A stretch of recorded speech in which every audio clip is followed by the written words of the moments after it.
Welcome into a fresh hour of CBS Sports HQ. Joe Musso, always pleased to be alongside my guy Shane Bacon as we take a look at the final round action from the Genesis, where a 6-shot lead was put to the test for Jacob Bridgeman. Exciting scenes in LA. Genesis, always one that you want on your trophy mantle, and Jacob Bridgeman seemed like a formality coming in. Our friends at FanDuel felt the same.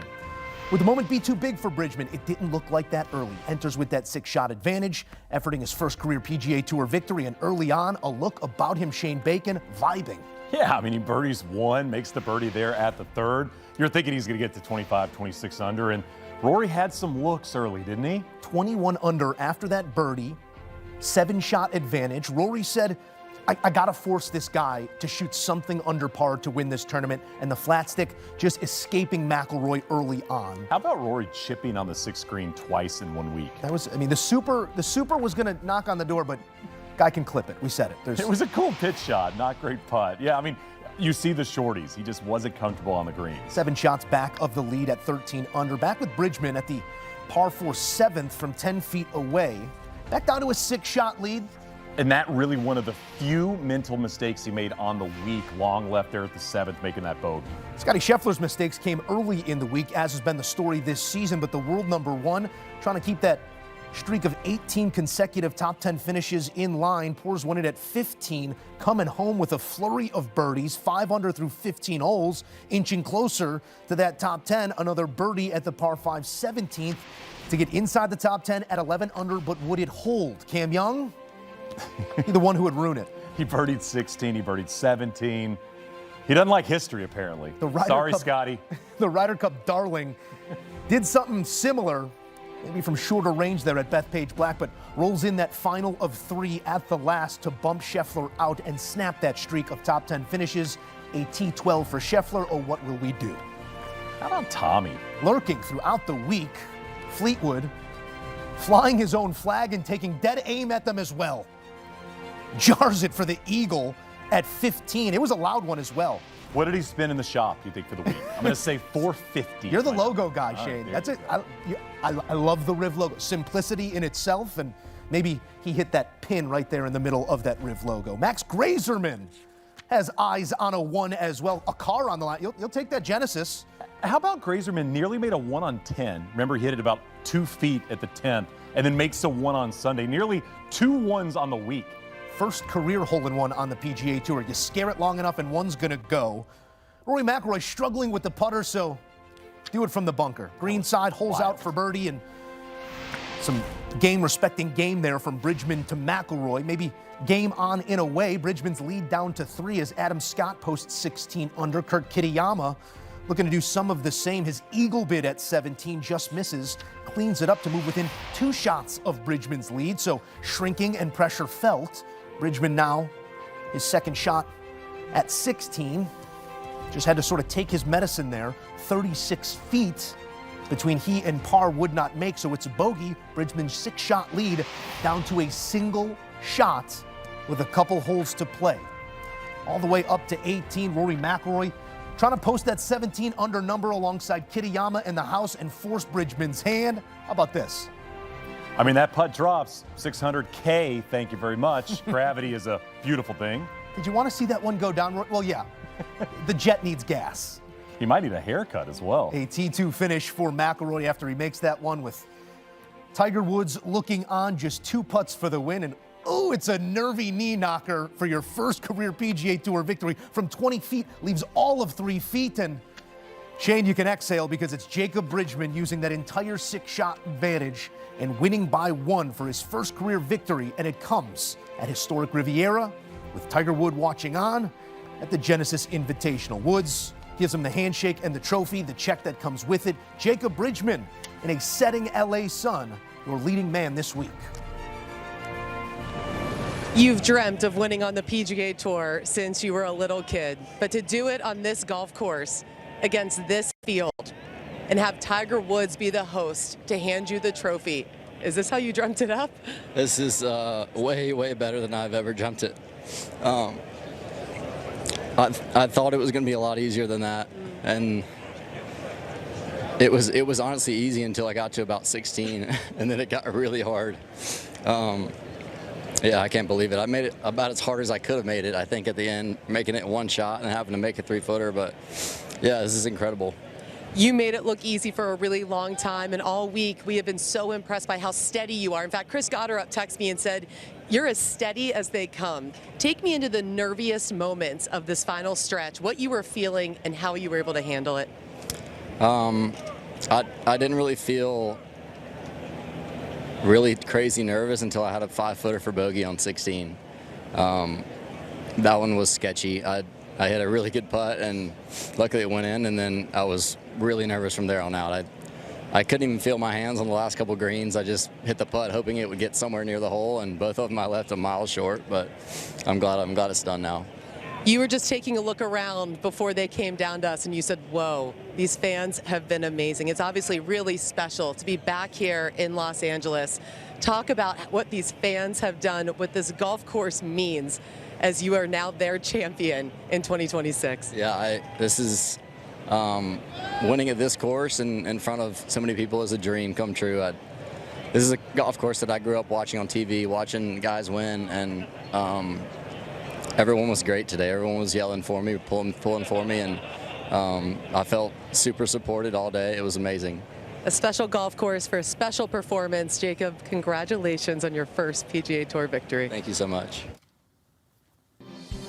One of the great amphitheaters in the game there, that closing hole at Riviera. I love the emotion we've been getting out of these guys this year, Shane. You got her up in tears in Phoenix. The emotion there, obviously, from Bridgeman. Rosie's soliloquy at Torrey Pines. It's been a great early season on CBS. Yeah, interesting winners. Bridgeman, so impressive. How about that list of players with the irons and rolling the rock? Jacob Bridgeman, owner of the week in LA. And it is always our pleasure to take you inside the Super Tower, where the Masters champion Trevor Immelman is standing by. Trevor, this was shoulders back, chin high for much of the day here. Jacob Bridgeman feels the pressure coming down the stretch, but what did you make of the way that he carried himself over this 5 hours? Well, I was extremely impressed with the way he hung in there. I mean, you know, when we came on the air today, the lead started at 6, it grew to 7. He birdied 2 of the first 3 holes, and you just thought it was going to be an easy walk in the park for him to get that first win. But my, oh my, did things change around the turn. All of a sudden, guys started holing out from the fairway, and we saw a hole in 1, and McIlroy's making bunker shots, and things really tightened up. I mean, brilliant job from Kurt Kitayama to go out there and shoot to 64. Started the day 9 back.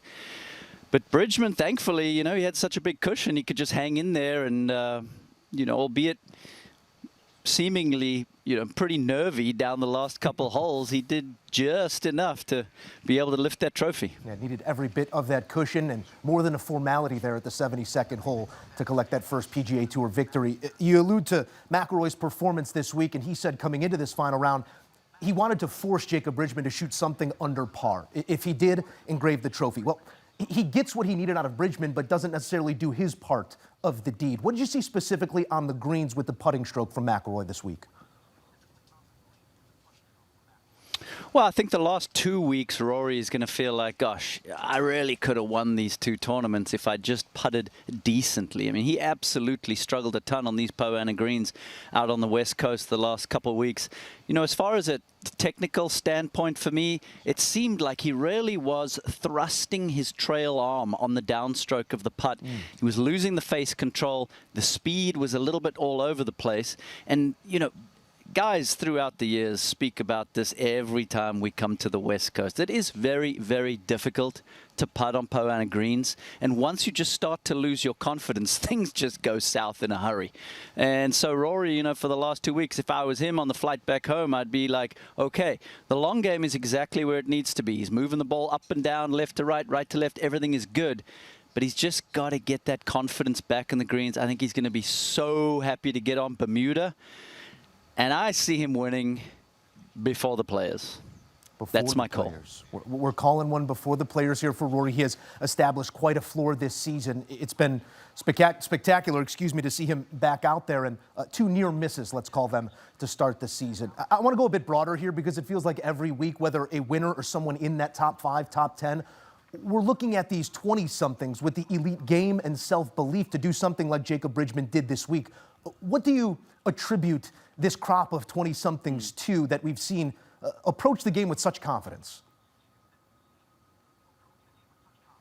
Well, look, the technology absolutely helps. Technology and the equipment, the golf ball, and then these tracking devices for them to be able to know exactly what they're doing with their swings. They can measure stuff so accurately, and the feedback and the process of learning is so sharp, so accurate, so immediate that they really do learn what makes their swings tick quite quickly.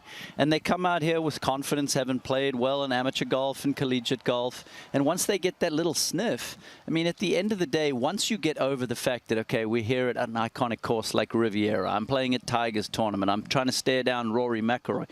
Once you get over those kinds of things and realize, look, at the end of the day, it's just golf, and it's going to be a race to see who can get the ball in the hole fast enough.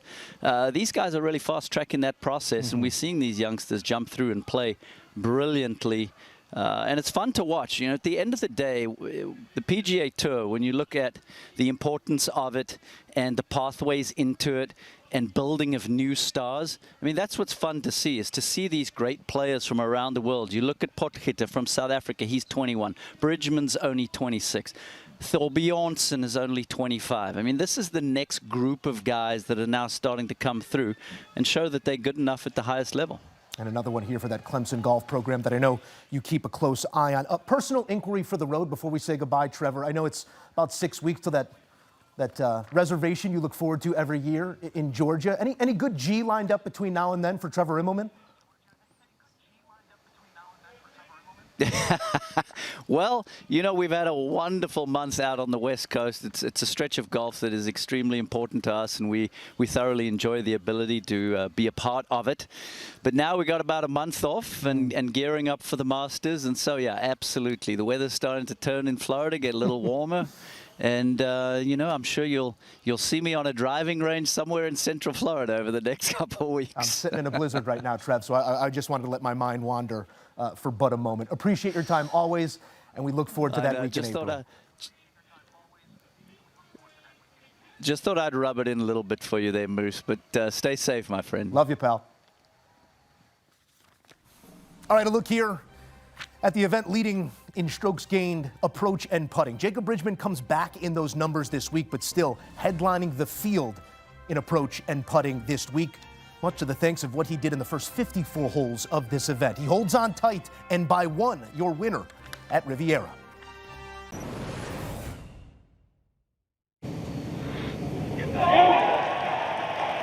Jacob Bridgeman.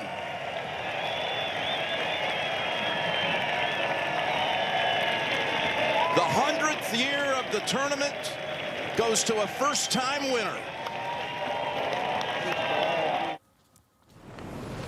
Back on the Golf on CBS post-round show, as that concludes the West Coast swing on CBS. Joe Musso and Shane Bacon delving deeper into what we saw over these 4 days and moving things forward as well. Shane, it's natural to wonder if for Jacob Bridgeman this could be that floodgates moment, but we know how hard it is to win on the PGA Tour. Maybe more apt to ask what this does for his image moving forward, and maybe, if we want to be specific, can he be this year's Ben Griffin, if you will?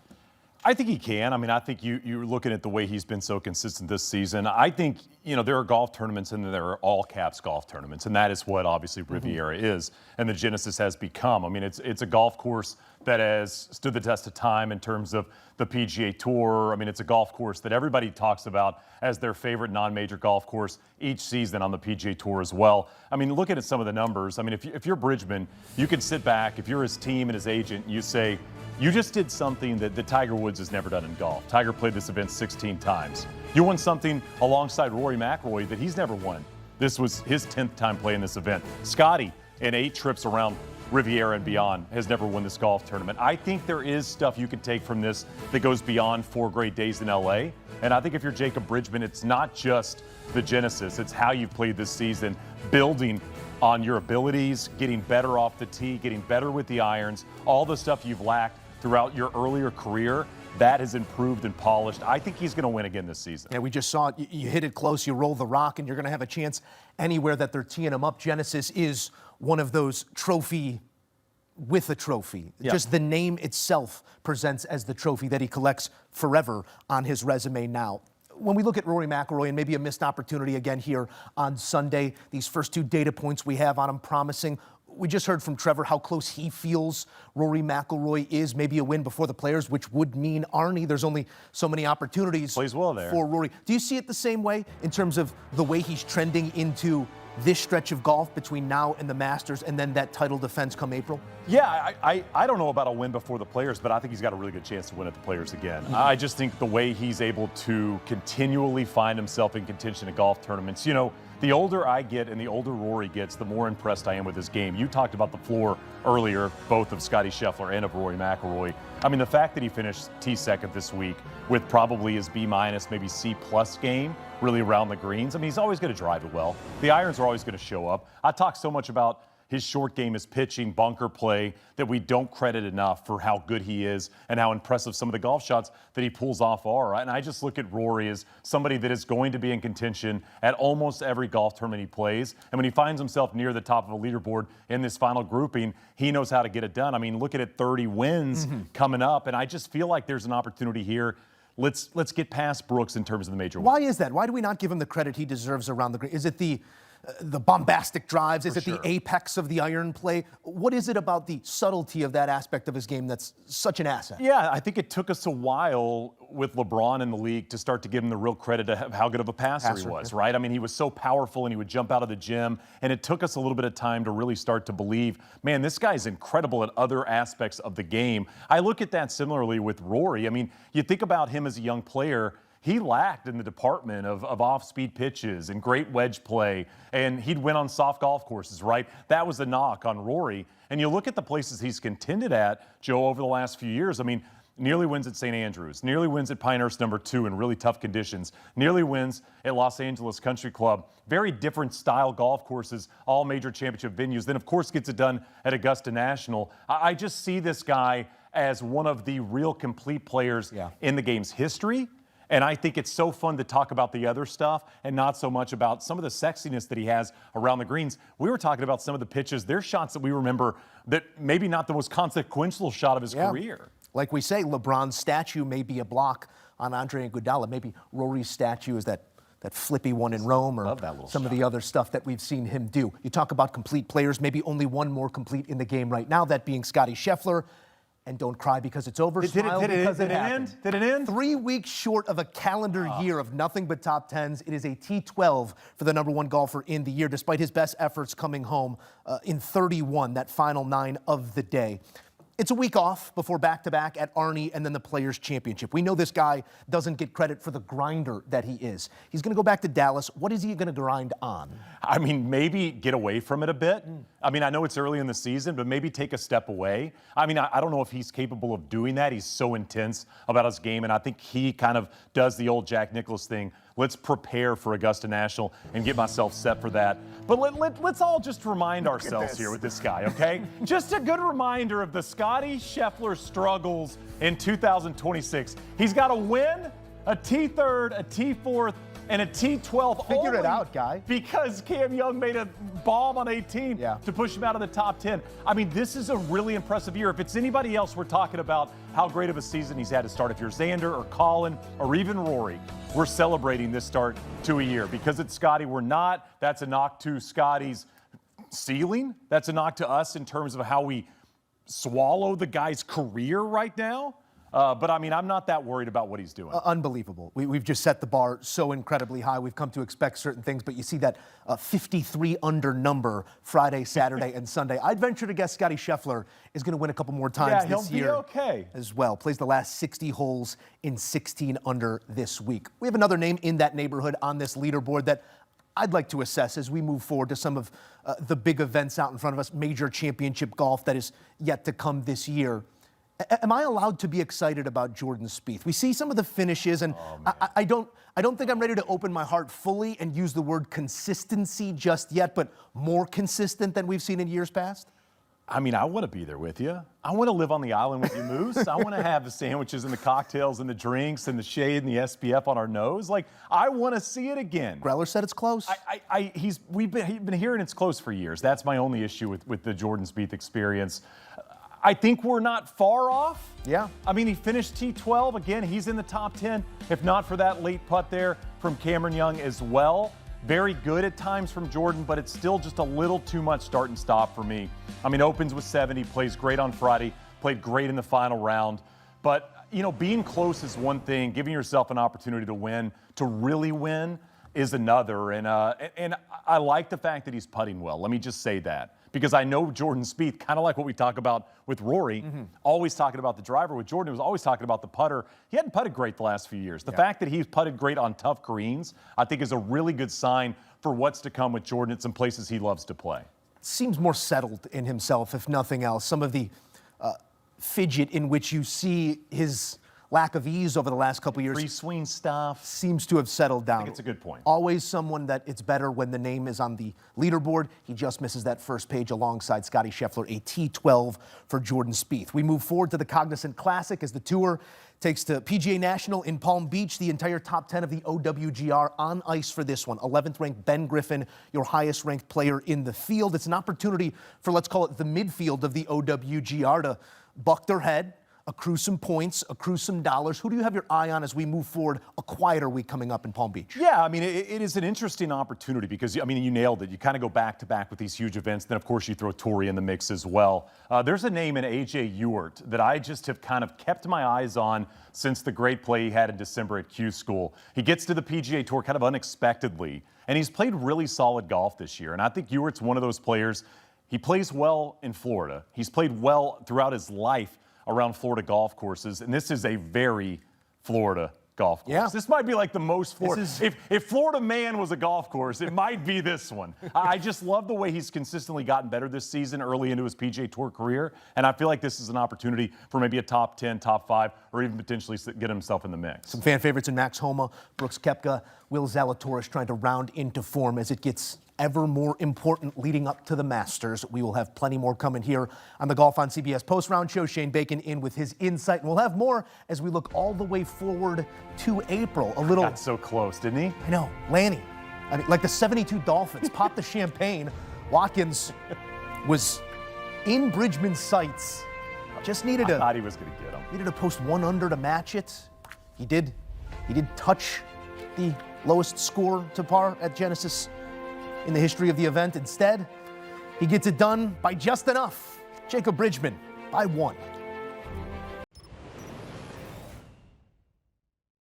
McIlroy will defend. Scotty will be there. Anybody else you know who might be playing this year?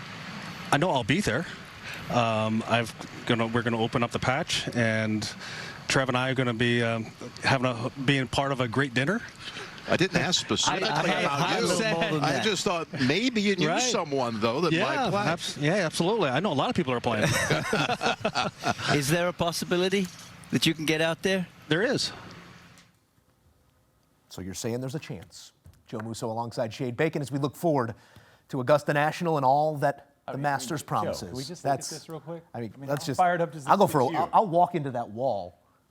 I mean, I got to tell you, I started a website when you would start websites back in the day. And it was called howmanydaysUntilTheMasters.com. And I would put the date in the website, and I would update it every year, and I'd put that date in, and I would casually check it. Is that URL live still? I think it is. Okay. I think it's still live. I don't think I've updated it in a few years, so the numbers might be off. It should read 46 days to T-balls flying in round 1 of the Masters. We hear tournament host at the Genesis, Tiger Woods, who intrigue always follows no matter what, not ruling out potentially playing in this year's Masters. I don't think until this week many were even entertaining the thought of Tiger Woods teeing it up this year, let alone in the first major of the year. I'm not going to ask you how real that possibility is, but does that add a little intrigue for you as we project Tiger back onto the PGA Tour in some ways? I mean, absolutely. Anytime you get a chance to watch him go about his business at the golf course, I mean, you talk about turning back the clock. I think so much back to 1998. You know, we talk so much about the 97 Masters. 1998,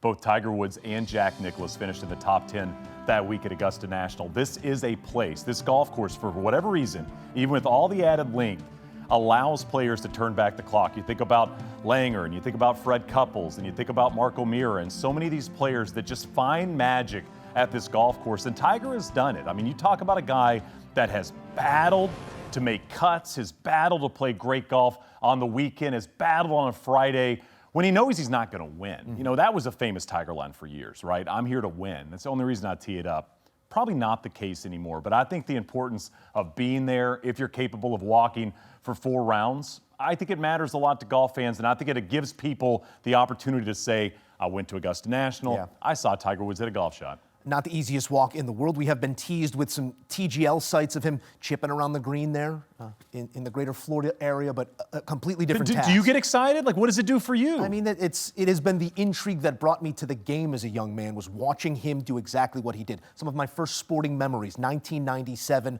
my dad calling us inside to watch what he was doing. And this is important. We've watched so much of it since.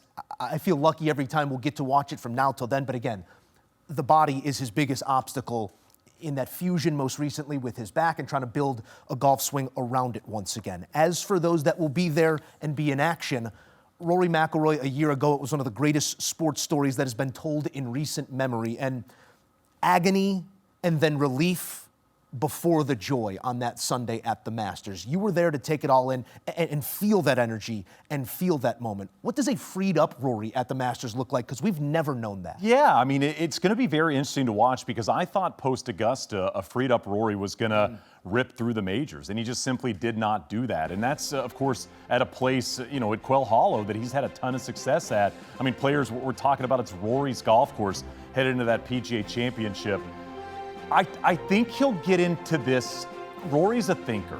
And my fear for him in terms of competition is he'll be thinking about the week. He'll be thinking about the moments and the memories. He'll be thinking about the dinner. The menu. And he'll be thinking about all that stuff. And maybe the lack in terms of the prep might not be there. That being said, Rory has gone back-to-back in major championships before, one of only 13 players to do that, and he's obviously a level of player that's going to play that golf course well if the game is there. I'll tell you this too, Joe, that low driver, that low draw driver we saw at Riviera, that gets me excited. Yeah. Because that's a different golf shot from Rory. We hadn't seen that shot before. And I think he can pull that out at Augusta and really lean on it a lot, especially on those par 5s on that second 9. Debuting that squeezer, doesn't need to overpower the golf course. We saw him get it done in the most unbelievable way on that Sunday a year ago. Rory going to defend at the Masters, but this in some ways feels like Scottie Scheffler's golf tournament until he says otherwise.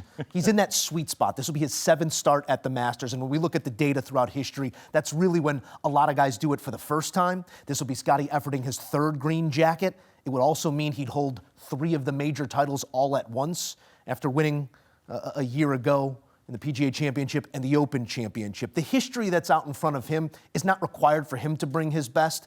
We haven't necessarily seen his best in these Thursday rounds to start this season. The preparation from now till then, what does he need to look at in his game to ensure that when it's all said and done, it's Rory putting it back on his shoulders? Yeah, I mean, the golf swing doesn't quite look like we've seen it in the past couple of years. And I think that's something that he's really focused on right now. Frankly, Scottie Scheffler's turned himself into a heck of a putter. I mean, that was a part of his game that we used to kind of focus on and talk about. If Scottie could start to make putts, what could he do? We saw that the last couple of years. He started to make the putts, and he won everything, right? And I think for Scottie Scheffler, the confidence on the greens, he understands the golf course and the shots, but to me, it's going to be a lot of work on the range. It's going to be a lot of work back at home in Dallas, and it's going to be a focus on, can I see the shots off the club face that I love seeing? Because for Scottie Scheffler, when he's got it all dialed with the iron play, he finds himself in contention. And you know, Joe, you talk about history at Augusta National. You go back to Arnold Palmer. Arnold Palmer famously, every couple of years, would win those Masters, right? He'd win those green jackets for that short stint when he was dominant at Augusta National. Scottie wins in 2022, wins in 2024.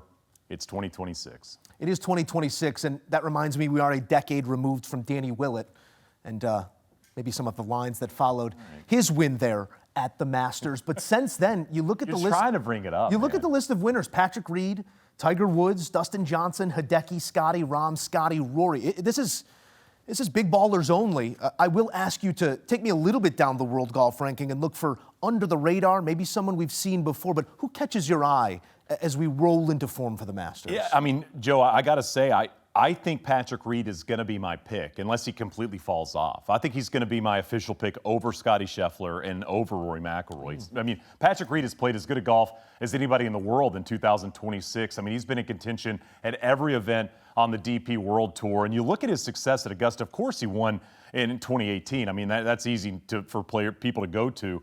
He's had 4 top 10s in his last 6 starts at the Masters, including that solo third last year. The consistency remains there for Patrick Reed. I think that is everything he has circled on his calendar this year. I think he is as dedicated to the game as anybody right now that's playing it. He wants to contend. He wants to compete. I love Patrick Reed to not just get in contention, but potentially win a second green jacket. And again, P could be back full-time on the PGA Tour. Is it capital P if he wins 2? That's capital P in bold and underlined. If he goes and gets another one at the Masters, could be a full-time player on the PGA Tour by August, depending how things shake out there on the DP World Tour as well. I'll throw another name into you, and I know you love this guy as well. I like Minwoo Lee a lot as we head into the Masters. I was kind of thinking about Minwoo the last bit. You know, he's a guy that bombs it off the tee, right? Yeah. But he's a little bit errant. And you think about what Augusta National asks of these players. You don't have to hit a ton of fairways at Augusta. Famously, Phil Mickelson and Tiger missed a lot of fairways, and they did pretty good around that golf course. And I was looking at the way he's played the Masters in his career.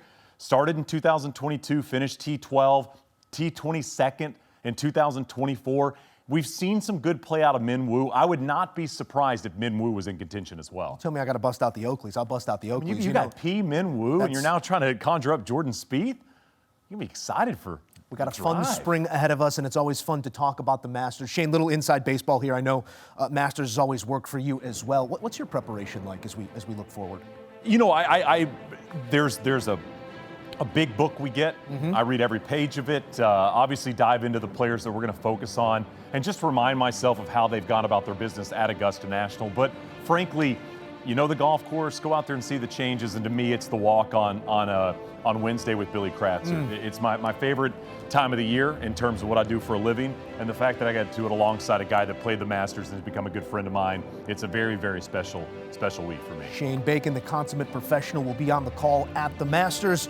We appreciate his time always here on CBS Sports HQ as you look at your upcoming PGA Tour schedule. 46 days until live action. 46 days. In Augusta.